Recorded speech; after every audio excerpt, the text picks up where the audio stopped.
back! Hey everybody, I'm Matt Ritter, the host of Legally Insane. I'm a lawyer turned comedian. I'm here with the hilarious Tony Sam. Hello, I co-host here every week. Every week. Every week. Forces me. We talk about crazy legal issues, and the trick is, Tony... I don't know a thing about it. I don't know what the frick he's talking about. Unless you already happen to have pre-existing knowledge. I can't stop you from having... All right. I mean, I'm smart. Yeah. I mean, I can't stop you from knowing things. Anyway, I'm not a lawyer. I don't know what the hell he's talking about most of the time. So then we just sort of just mess around and we come up with some crazy ideas. Before the show, he threw the word contrition at me. I was like, what is that? Yeah, because he said... What are you talking about? Because he said, have a bad wedding. No, I didn't. That's why I said I didn't say have a bad wedding. I said sometimes they stink. That's what he said to me 10 days from my wedding. I heard they work out. He was like, I hope it's fun. I think it should be. It's my wedding. Hey, man, I just know they don't work out sometimes. Personal experience. Listen, if I were the government, I would take some property from you right now. What? Yeah. Uh-oh, that sounds like a segue. It sounds like a segue. You know that you can do that. I could, if I were the government right now, if I had just cause for it, I could just take any of your property. Anything. Yeah. I actually know what that's called. What is that called? Eminent domain, main. How did you know that? Who told you? Who told you? Well, because you always hear about in the paper where the government's going to take stuff from, or they want to build, like you want to expand an airport or you want to expand a university. The government can basically say, or if you want to build a highway through your backyard, the government can say, hey, I got bad news. It's kind of a stretch, isn't it? Doesn't that seem like a stretch, like in terms of what the government can do? Yeah. Just in general, like even if you know nothing about the law and somebody's like, hey, the government, we can create a police force and we can pass healthcare laws. Also, we could just take your car. Yeah, we created this thing that controls us. We pretend that it's, we do it for laws and order and to build a society. But what we've done is create this monster juggernaut that can't be stopped. Yeah, unstoppable. And it's trying to kill all of us and take everything. What's amazing about it is that this actually comes from the Fifth Amendment, which is about due process. And it's mixed in with a bunch of other random stuff. It's sort of like at the end. Like, listen to this. Let me read this to you. Wait, eminent domain is in the Fifth Amendment? Yeah, basically, this is where it comes from. Oh. This is where it comes from. No person shall be held to answer for a capital or otherwise infamous crime unless on a presentment or indictment of a grand jury. Okay. Except in cases arriving in the land of naval forces or in the militia when actual service in time of war or public danger. Nor shall any person be subject for the same offense to be twice put to jeopardy of life or limb, double jeopardy. Nor shall be compelled in any criminal case to be a witness against himself. Okay. I plead the fifth. That's right. Fifth. Nor wait for it. Be deprived of life, liberty, or property without due process of law.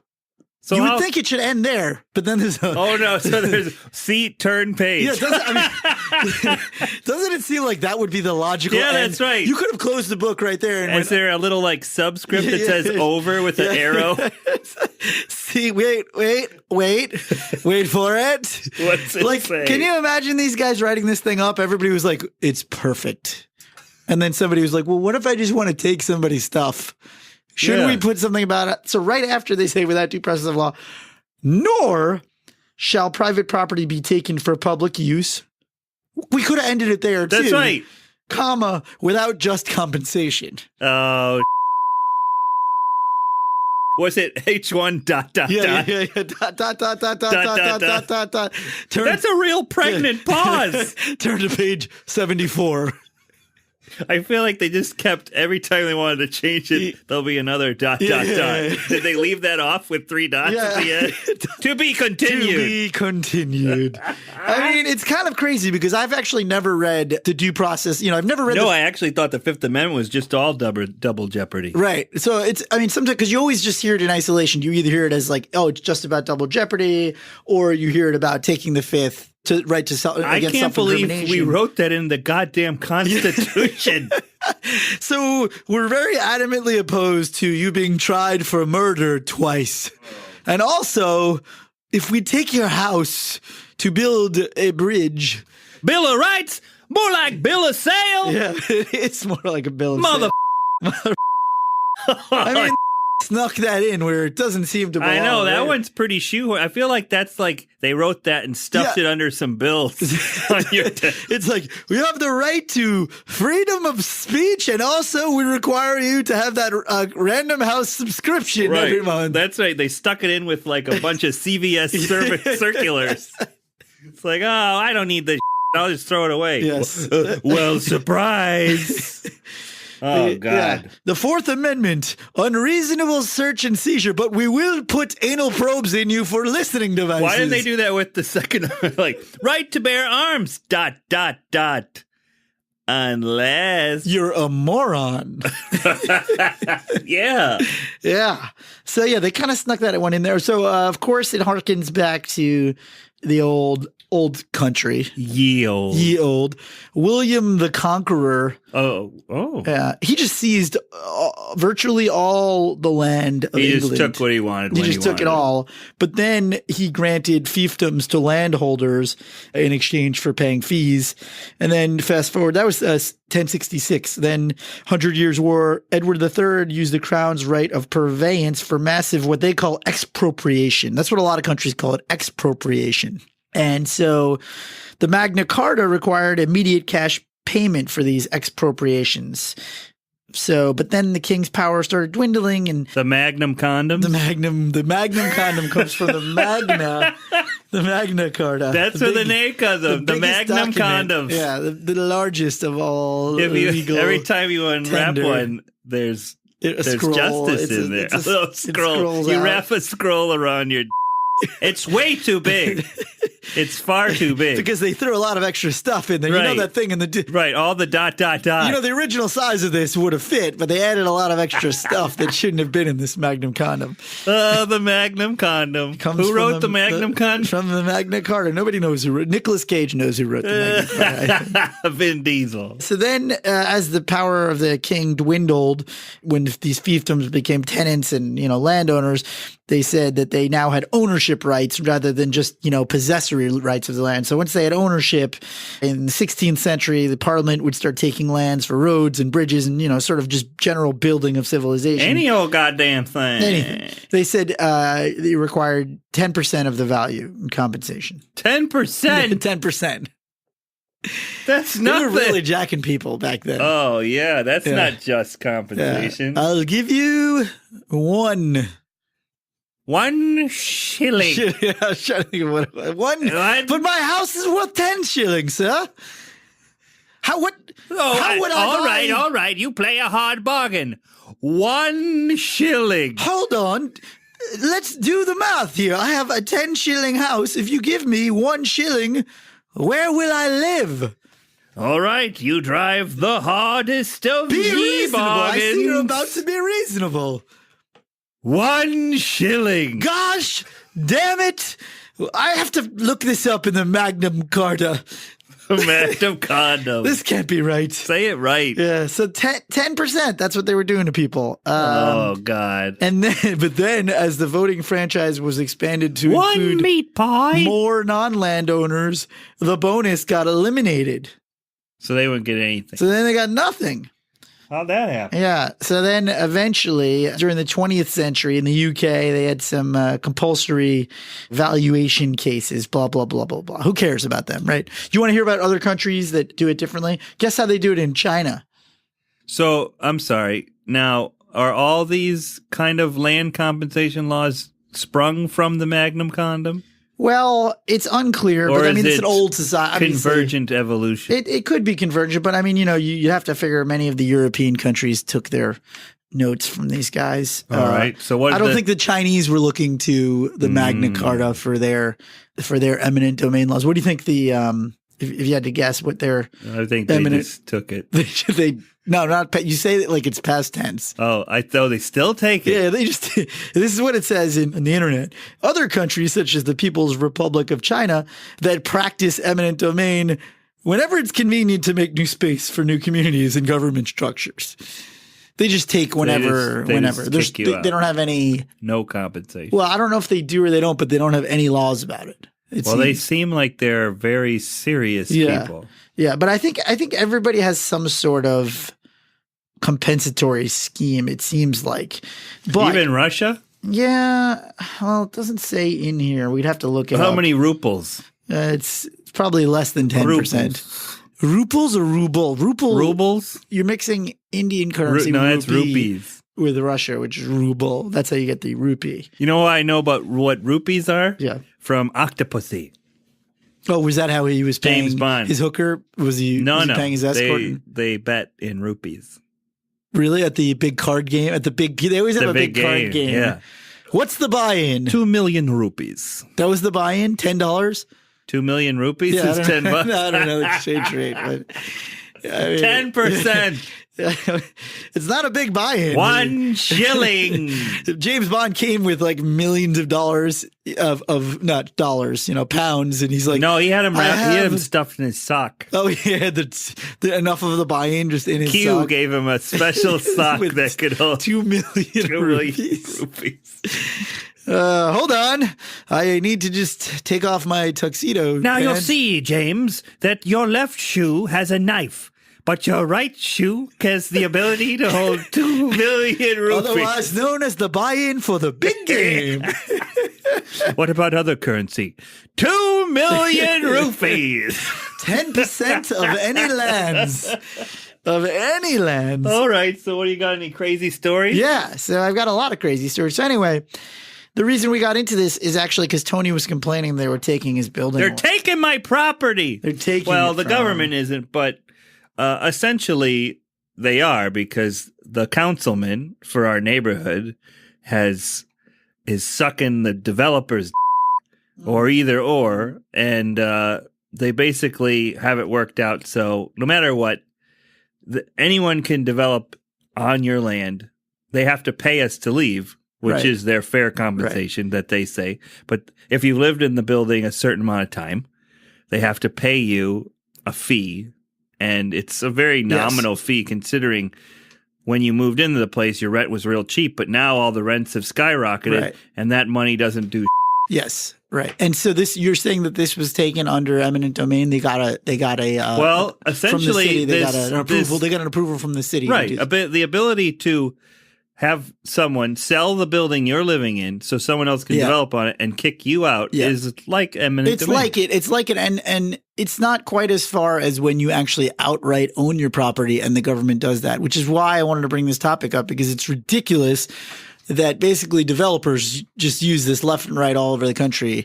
I know. I actually think about it every time if you've ever crossed over the 101, or if you look at streets that end right at the 101. We have listeners all over the world. So we're in Los Angeles. I apologize. But the 101 freeway runs right through.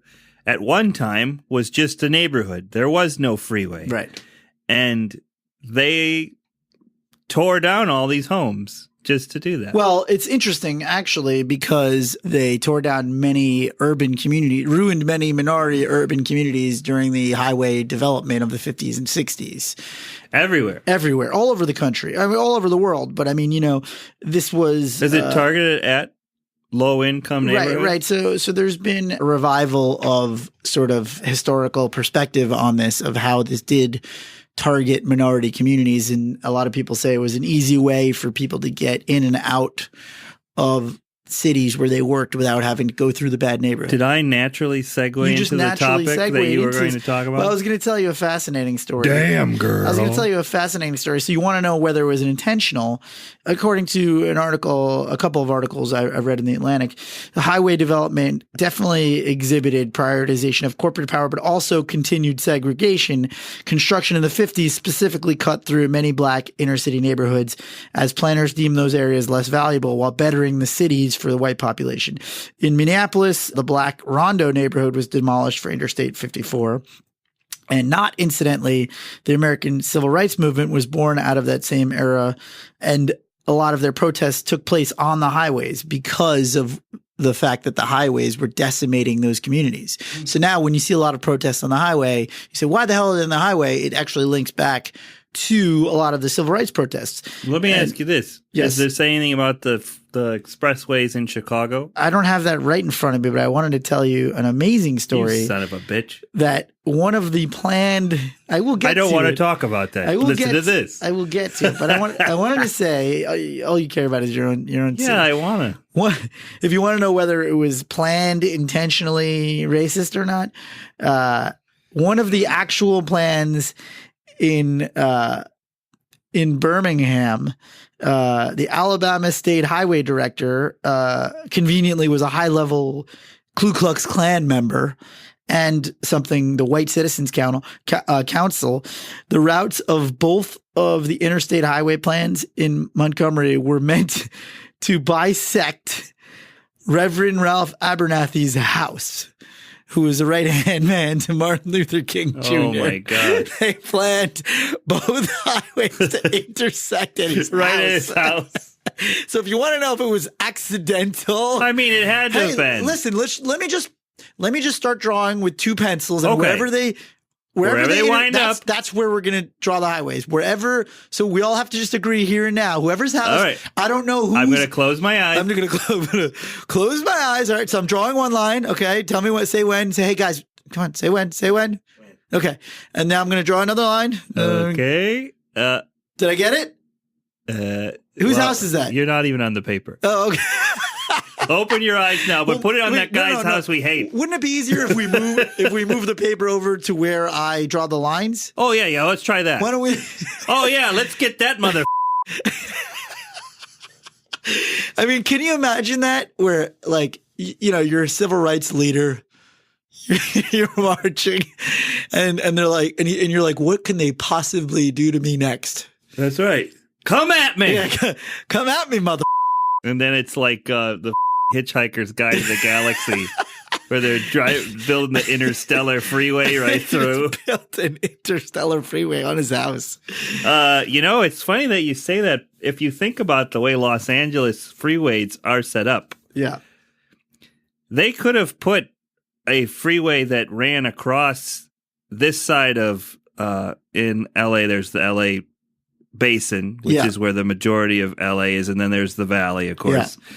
But they chose to cut through the valley to get to the 405, which runs north and south, and there's no freeway in the middle of the city. So you have to go all the way around the city. That's why their traffic here is terrible. However, I know that they did try to build a cross-city freeway called the Beverly Hills Freeway, but all the rich people shot it down because nobody wanted it in their neighborhood. And that, I think it was in the 70s. And the slogan that they actually had at the time was "No more white highways through black bedrooms." I mean, they were literally putting it through people's bedrooms. Oh my God! They're like, so here's where the highway. We'll have it as an overpass right over the roof of his house. That's horrible. It's ridiculous. So the worst part is that when you see the videos or the old footage of what they thought highways and freeways the traffic would be, there's like 4 cars at any given time on the freeway. No, they thought it was sort of going to be like, those things that just shoot you from one place to the next. But I was going to say Robert Moses on the East Coast, very similarly, kind of destroyed a lot of minority neighborhoods. But there was one proposal.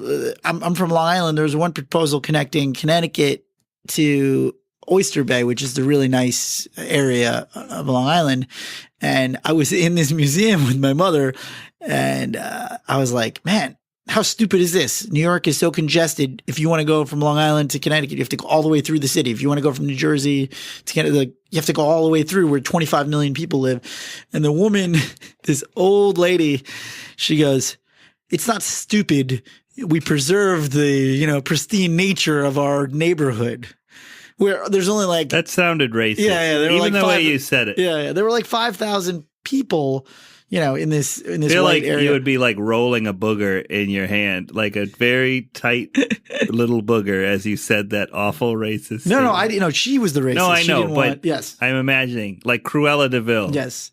But so I was going to say, here's some crazy stories recently. Here's a crazy one. Lakewood, Ohio, they had these waterfront properties that were appealing to condo buyers. So they began to plot the exodus of hundreds of residents. So they're like, how do we get them out of here? How do we get them out? How do we get them? Get them off the people who've lived there for hundreds of years. Oh, boy. So they had to come up with a way to classify their area as blighted, urban blight. Oh. Once you blight, you can see the light. Oh, no. And then you can make them slogan? blight. You can make them blight. Once there's and then blight, it's white. And then it's white. Oh, boy. Yeah. So what they did was because is that what partly started white flight? From the major urban cities in the 70s? Oh, man, you're asking me questions that I just don't have the answer to in front of me. Unprepared, you cuck ass. He always does that to me. I'm like, hey, I'm going to give him some really cool intel. And then he'll ask me a question, and I'll be like... It's over. It's over. I'm like the guy. I imagine. Yeah, I'm like the guy who's. I have the three answers to the interview questions, but only if you ask me those three. Only the Wikipedia article. What are my strengths and weaknesses? I'm a tireless worker. Except when it comes to this podcast. Let me ask you this then. We've talked about highways and freeways and them targeting the poor and disenfranchised. Now, what else? I'm getting to that. So these are just regular people. So the homes, like you and me, these homes were well maintained. So they were like, what do we do? So Lakewood opted to increase the standards. Homes were earmarked for seizure because they were blighted. They changed the definition of what blighted is, because blighted was what you needed legally to take these. This is ridiculous. Defined to mean anything less than a 2-car garage, 3-bedroom, and central air. Oh, boy. That was blighted? If it had central basically air? My house growing up could have been taken. Anybody? I didn't even have central air. I didn't have central air. We had one square air conditioner for my mom's room. We had a styrofoam cooler we stuffed with ice and put a fan by. So that was so bad that CBS had a little shame on you thing about it, and they voted that mayor out of office. You know what's funny is that I don't think all eminent domain targets the poor. No, like not at when all. they built the to go back to Chicago, when they built the elevated train system, that was to provide transportation to all the different neighborhoods. But I will say it did only service, I think. All right, you're right. It is everybody over. It did service only the primarily white neighborhoods. Well, here's the thing. I agree. You can't say, never mind what I said. Listen, it's very libertarian to go, hey, nobody can ever take anyone's private lands. Obviously they realized, hey, we're building something. Anytime you're going to be building, there's going to be advancement. You're going to need to make changes. Yeah. Like, hey, we need to build an airport. What are we going to do? Say, oh, no, you can't build an airport in this city. My cold, dead hand. So you do have to do that. I think you have to balance it. And actually, there's been some interesting cases where it's not just taking that fall under eminent domain. There's a famous landmark case, Grand Central Station, actually. Fascinatingly enough. Yeah, it's called Penn Central versus New York City. So what they did was, this is kind of a shady move by cities too. So what they do is, they don't take your land, they landmark it. And then you have to do the improvements. Oh. Yeah. Wait. So if you own a historic building? Yeah. You have to keep the upkeep for it if you want to keep it. Oh, so that's a backdoor way into. That's right. So if you don't want to do it, then they just take it. Yeah. Will they demolish it? Penn Central, the owners sued and said, hey, this is basically a taking of my property without just compensation. And the court sided with the government, saying, no, they're allowed to do that. Surprise. If there's a public purpose. Surprise. Yeah. Well, no, but what's surprising is actually the justices that are on which side of this one. It's surprisingly a very conservative viewpoint that is protective of the people on this one. Scalia, Rehnquist, Clarence Thomas were always on the side of individuals. Weirdly enough, yeah, they were the ones who were all about, hey, don't take our stuff. There was the landmark case that I think is sort of the main one right now. So what was that train station? It's Penn Station in New York. Oh, so it was not a public building? It was a public building, but there's a Landmark Preservation Act that got passed in 1965 that basically said that we have to protect it by protecting the character of it. You can't. Alter you have to it. do certain things. Yeah, and you have to do certain things to upkeep it. Mm-hmm. So that costs a lot of money. Right. So it has to be in good repair, basically. So, But if it's public property, then I don't understand. So they landmark it and they outsource the duty of doing it to you. It's not a landmark doesn't make it public property. It gives it public property characteristics. Like you have to keep it open to the public. You can still. But so it was owned by a private company. Right. Exactly. Oh boy. So yeah. So they sold that baby, I bet. I think Trump had an ownership, or the Japanese had some ownership over Penn Central at some point. Trump. So then the most recent case is a case in New London, Connecticut, that I think is the case that's on the books right now. In 2005, Kelo versus New London, they held a city plan to condemn homes in a blue collar neighborhood. They gave the land to a developer. Guess how much he paid for it? 10%. Less. The same amount that Mortimer and Randolph used to bet for in trading places.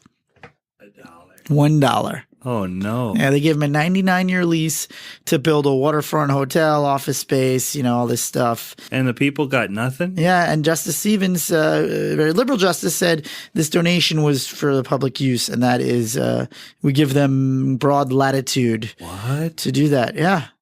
Yeah. Well, but it's not a donation. Yeah. He took it. He snatched that thing.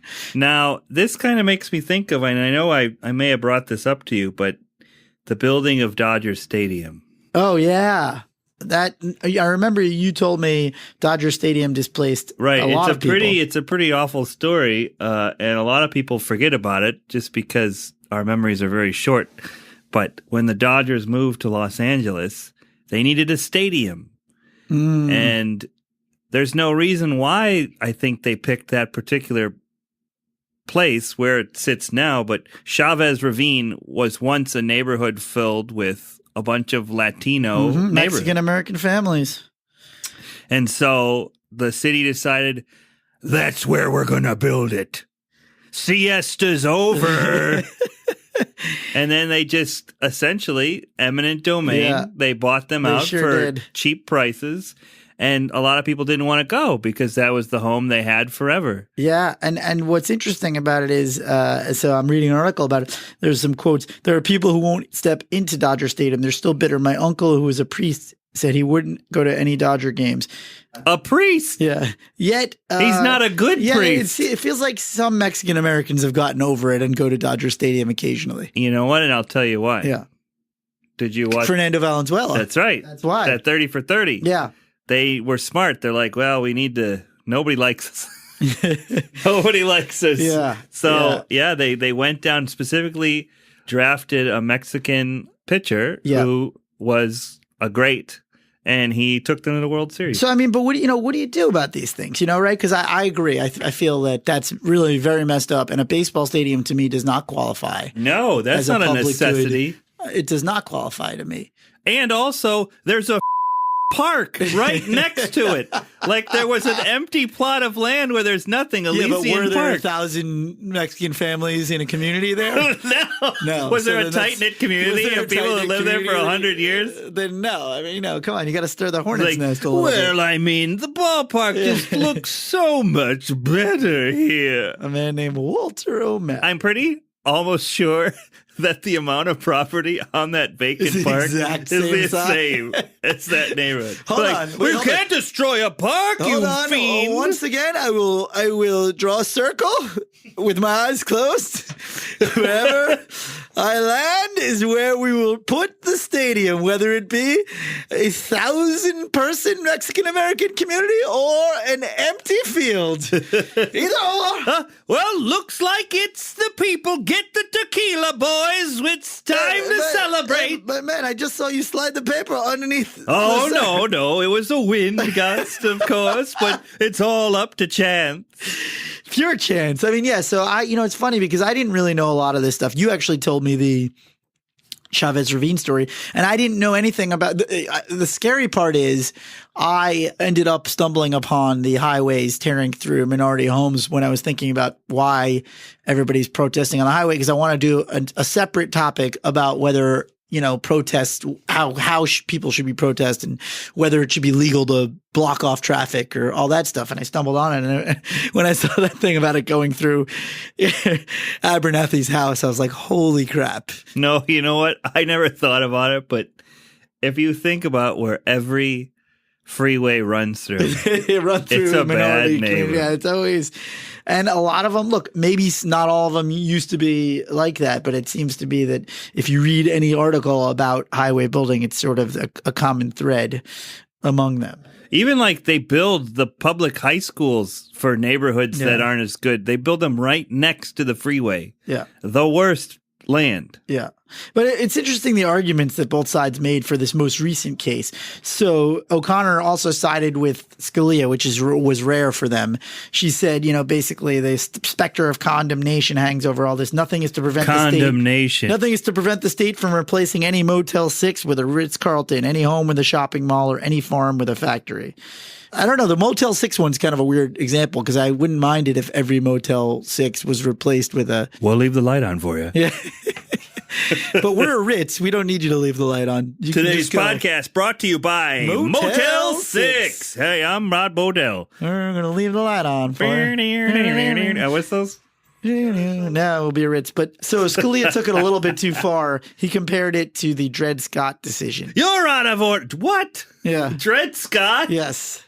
Yes. Why don't you remind our listeners? So I will remind our listeners. So which it has nothing to do with. Yeah. So the Dred Scott decision said that basically black people, even if they were born in the U.S., couldn't be citizens of the U.S. It was a really horrendous decision. Wasn't that like that's the Jim Crow laws. Yeah. Was it around that same time? Yeah. And so Justice Taney, who was a horrendous person, said that a lot of bad things, basically. Isn't Dred Scott Donald Trump's best friend? I don't know who you're talking about. President Trump. Does he have a black friend named Dred Scott? No, it's just that he really seems to believe Dred Scott. Oh, you think he's no, but he has that. Because he questioned our previous president. He has that sheriff guy that he's. Oh, right. He's friends with that.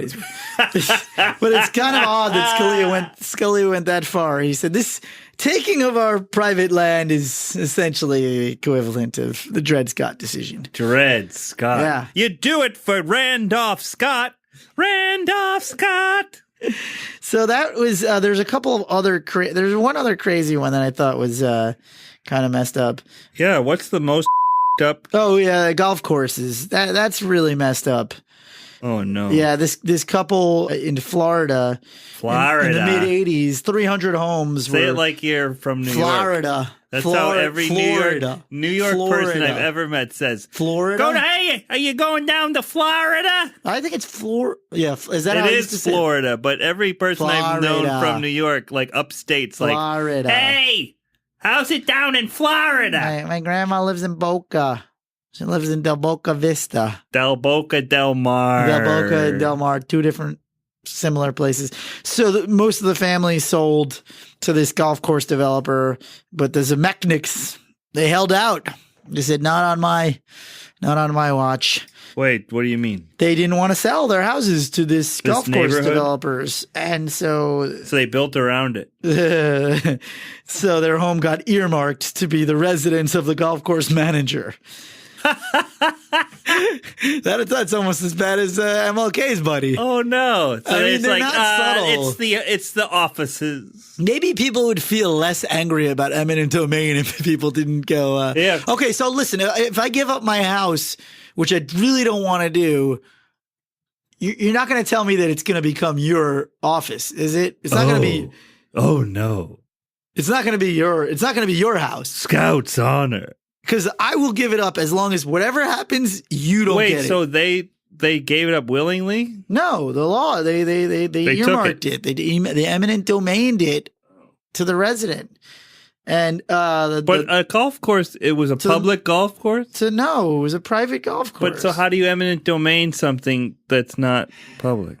Actually, I don't know if it was meant to be a public or private golf course because according to the Sun Sentinel, the couple was forced out in 2002. The postscript, the golf course was never built. Oh, no. Yeah. So what happened to the land?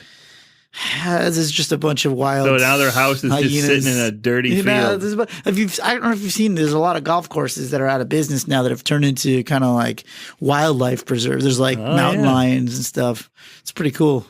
It's pretty epic. That's terrible. Yeah. So anyway, the takeaway was I wanted to talk about this because Tony got jacked on a smaller scale. You know, developers in LA do this a lot. Yeah. But get off my land. Get off my land.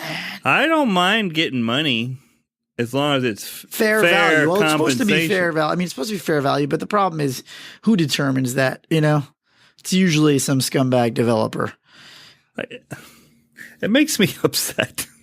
That there's nothing also you could do about it. Absolutely nothing. There's nothing. And it's interesting because I read an interesting article, an op-ed. This was an op-ed from 10 years ago in the New York Times. People were pissed because Columbia was eminent domaining the hell out of neighborhoods for the schools. university. Right. So this guy wrote an interesting op-ed. He said, what would happen if a publicly afforded housing agency got the go-ahead to seize Columbia's campus to build low apartment housing in Harlem? I was like, hey, he's right. That's a good point. What fantasy world's he living in? He's living in Bernie Sanders' presidency. But it is interesting. It's like, why is Columbia's desire to have dormitories available to you? Why is eminent domain available for them to remove other, low income residents? I think which is what happened, If it truly is, it's a distorted. I think what's happening is we've had such a distorted view of what the public good is. Right. If you live around the airport, one, sorry you live around the airport. Yeah, you must have hearing issues. But two, the airport will eventually expand. And unfortunately, if your property is up against the fence of an airport, one day there's a good chance you're not going to have that house. But you probably have that romantic movie moment where you're laying on top of your car with a girl. That's right. And you see at the end of the runway. By. That's right. You probably get laid because of that moment. Right. So there's that. I would just lay on my car with my out. Yeah, just waiting for all waiting for all that slick. If it's the question is whether the love of your life gets there first or airport security. I can't top that. Well, what a great episode. Yeah, no, listen, I feel like I learned, just like talking about this stuff, I learned that I'm more angry than when I started about this. Oh, yeah, we should all be real angry. We should be real angry. We should be real angry about the misuse of eminent domain. Also, we should also be angry about how they basically tagged the Fifth Amendment with this joke. Right. It's in the Fifth Amendment. As a tag. A tag, a joke tag. Also, here's something that's it's the unrelated. Third punchline. Yeah, it's the third punchline that has been completely abused egregiously. Hashtag rise up. Yeah. Rise up. Hashtag legally insane. Hashtag legally insane. So this has been a really cool episode. Yeah, dude. We'll see you next week. We'll talk about some more crazy stuff. All right. On Legally